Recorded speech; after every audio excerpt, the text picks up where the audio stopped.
Boopathi John sir, விஜயகாந்தினுடைய ஆன்மா மன்னிக்காது, விஜயகாந்தினுடைய ஆதரவாளர்கள் ஏற்றுக்கொள்ள மாட்டாங்க, ஓட்டு போட மாட்டாங்க, இப்படி எல்லாம் திரு அன்புமணி ராமதாஸாக இருக்கட்டும் அல்லது பாஜக அறிக்கை மூலமாக பேசிய கருத்துக்களாக இருக்கட்டும், இப்படியெல்லாம் அவர்கள் பேசுவதற்கு என்ன காரணம்? இல்லை, அது அவங்களுடைய இப்போ அந்த மாதிரி நினைச்சது நடக்கலைங்கிற விரக்தி. ஆமாம், விரக்தியினுடைய வெளிப்பாடு தான். ஓகே, பழம் பாலில் விழுந்துருச்சே, நம்ம கைவிட்டு நழுவி போயிடுச்சேங்கிறது தான் அவங்களுடைய எண்ணமே. நம்ம கையில் இருந்த பழம் நழுவி திமுக இருக்கக்கூடிய பாலில் போய் விழுந்துருச்சே அப்படிங்கிற ஒரு விரக்தி தானே ஒழிய வேற ஒன்றும் இல்லை. மாறாக தேமுதிகவுடைய தொண்டர்கள்லாம் இனிப்பு கொடுத்து எல்லாத்துக்கும் ஸ்வீட்டு கொடுத்து பஸ் ஸ்டாண்ட்ல கொண்டாடுறாங்க பட்டாசு வச்சு. அப்படியா? ஆமா, நீங்க கிளிப்ஸ் எல்லாம் பாத்தீங்கன்னா எல்லாரும் கொண்டாடுறாங்க. ஏன் கொண்டாடுறாங்க அப்படின்னா, அதாவது கிட்டத்தட்ட 2006 அதுக்கடுத்து 2011 அதுல தான் மேஜரா எதிர்கட்சி லெவல்ல இருந்தாங்க. அப்போ ஓட் ஷேர் பாத்தீங்கன்னா கிட்டத்தட்ட 8.10% வரைக்கும் ஓட் ஷேர் இருந்துச்சு. அதற்கு பிறகு 2011க்கு பிறகு அவர்களுடைய சட்டசபையத்திலேயோ இல்லை எம்பியிலவே அவங்க அலங்கரிக்கல. அந்த கட்சியிலிருந்து யாரும் வர முடியல. 2011, 14, 16, 19, 21, 24, 26 தொடர்ச்சியா தோல்விதான். சரி, அப்போ கேடர்ஸ் மத்தியில என்ன ஆகுது அப்படின்னா, ஒரு மென்டலா பவர் லோ ஆகுது, ஒரு மன ரீதியானவே லோ. ஒன்று. ரெண்டாவது, தேமுதிக பொறுத்த வரைக்கும் அது ஒரு பெரிய ஒரு கொள்கை ரீதியா கூட்டணி சேரணுங்கிறதெல்லாம் இல்லை.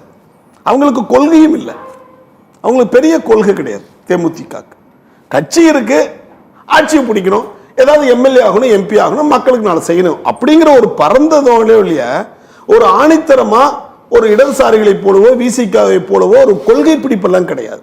அப்ப எங்க வெற்றி தோல்வி இருக்குதோ அந்த இடத்துக்கு போய் சேரணும், அதுதான் அவங்களுடைய குறிக்கோள். அப்ப என்னன்னா, கள நிலவரம் என்னன்னா, அதிமுக சைடுல பாத்தீங்கன்னா அவங்க தகுந்த ஒரு மரியாதை கொடுத்தோ அவங்கள அரவணைக்கல, டிஸ்டன்ஸை மெயின்டைன் பண்ணிட்டாங்க. ஏன்னா எப்படி இருந்தாலும் மாமா எங்கிட்ட தானே வந்து சேருமா, உன்னை யார் வச்சுக்கோ அப்படின்னு ஒரு நினைப்பு யாருக்கு இருக்குது? அதிமுக ஃபீல்டுலயும் இருந்துட்டு இருக்குது. நீங்க எப்படி டிஎம்கே பக்கம் போக மாட்டீங்க, ஏன்னா கிட்டத்தட்ட 20 வருஷமா நீங்க இங்கதான் இருக்கிறீங்க, எப்படி இருந்தாலும் இங்கதான் வருவீங்க. கடைசியில பேரம் மடியும் அதுக்கடியும் அதிகமா கேட்பீங்க, பெட்டி கிட்டி கேட்பீங்க, நாங்க கொடுத்து கரெக்ட் பண்ணிக்கிறோம் அப்படின்னு சொல்லிட்டு எங்கேயும் போக மாட்டாங்க, இங்க தாங்க வருவாங்க, நம்ம தெருவுக்கு தான் வருவாங்க, நீங்க ஏன் கவலைப்படுறீங்கன்னா அதிமுக கேடர்ஸே சொல்லிட்டு இருக்கிறாங்க. அப்ப அதிமுக என்னன்னா, தேமுதிக எங்களை விட்டு எங்கேயும் போகாது, அதுக்கு மேல நம்ம பெரிய தலைவர் இருக்காரு, அமித்ஷா தலைவர், எப்படியாவது ஈடி எல்லாத்தையும் போட்டு நம்மளை இழுத்து பிடிச்சிருவாரு அப்படின்னு அவங்க நினைப்பே இருக்கிறாங்க. அதனால அவங்களுக்கு அவ்வளவு வெயிட்டேஜ் கொடுக்கல, அவங்களுக்கு தகுந்த மரியாதையும் கொடுக்கல, கூப்பிட்டும் பேசல. இது ஒரு விரக்தி. யாருக்கு? இவங்களுக்கு ஒரு விரக்தி. ஒண்ணு. ரெண்டாவது, கள நிலவரம் பாத்தீங்கன்னா திமுக அணி 4 முனை போட்டியா இருக்கிறதுனால திமுக ரேஸ்ல ஃபர்ஸ்ட்ல நிக்குது. இது கள நிலவரம். இது 2. அப்ப அவங்களுடைய எண்ணம் என்ன?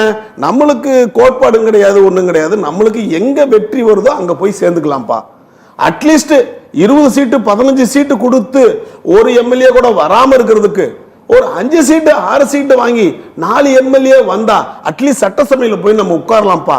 அதுதான்ப்பா கேப்டனுடைய ஆன்மாக்கு நம்ம செலுத்துற அஞ்சலி அப்படின்னு நினைச்சு அவங்க ஒரு கணக்கு போட்டாங்க. கணக்கு போட்டோம்னா ரைட்டு, யாருமே கூப்பிடலையேன்னு சொல்லிட்டு இந்த சூழ்நிலையில நம்ம ஸ்டாலின் ஐயா அழகா காயன ஊத்துறார், பல்ஸ் பிடிக்கிறார். பல்ஸ் பிடிச்சு ஸ்டாலின் இஸ் டேஞ்சரஸ் தேன் கருணாநிதி என்று சொல்லக்கூடிய அந்த வாக்கை நிரூபிக்கிற மாதிரி ஒரு மூவ்மெண்ட் போடுறாரு.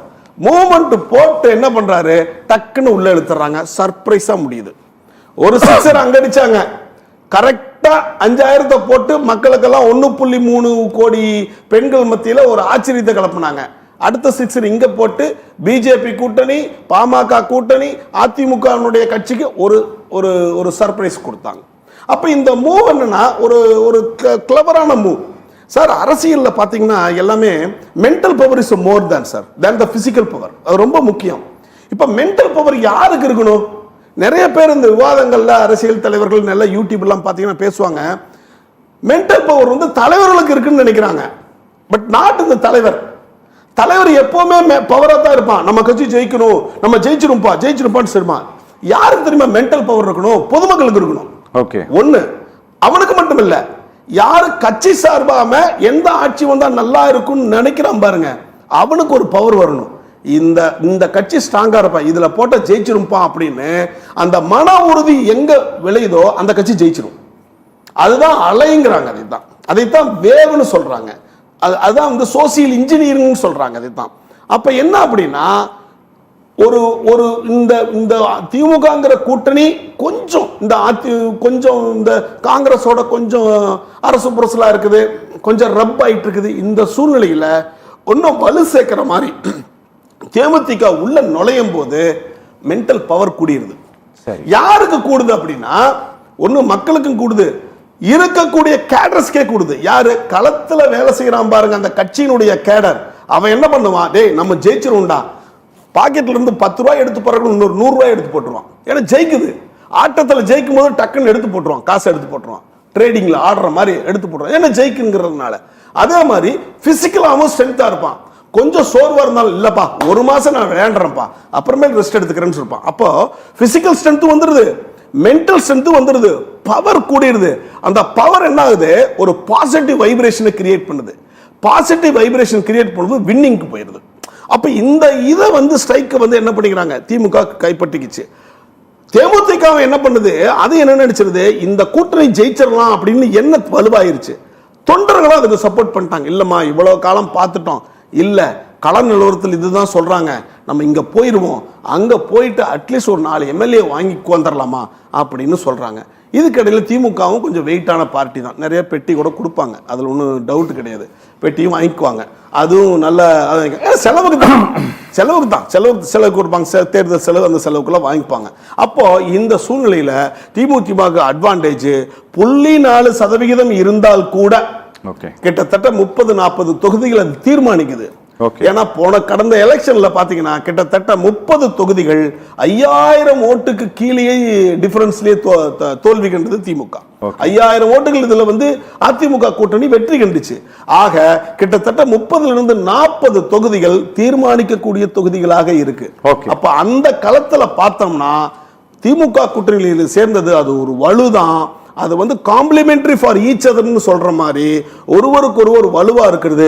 மென்டல் பவரும் கூடிருச்சு. அதிமுகவுடைய கேடர்ஸுக்கும் பிஜேபி கேடர்ஸுக்கும் இது வீக்கன் ஆயிருக்கு, அவங்க டல்லா இருக்கிறாங்க. இதனுடைய அடி இங்க மட்டுமல்ல, தாவேக்காக உழுகும். அவங்களுக்கு அதனுடைய அந்த பாதிப்பு வரும். தாவேக்காக என்ன எங்களோட வருவாங்களா அப்படின்னு அவங்க நினைச்சிட்டு இருந்திருப்பாங்க. ஏன்னா காங்கிரஸ் அங்க வருமா, இது டிஎம்டிக்கு அங்க போகுமா, மத்த ஓபிஎஸ் வருவாங்களா அப்படின்னு அவங்க ஒரு ஸ்ட்ரென்த் இருந்துவாங்க.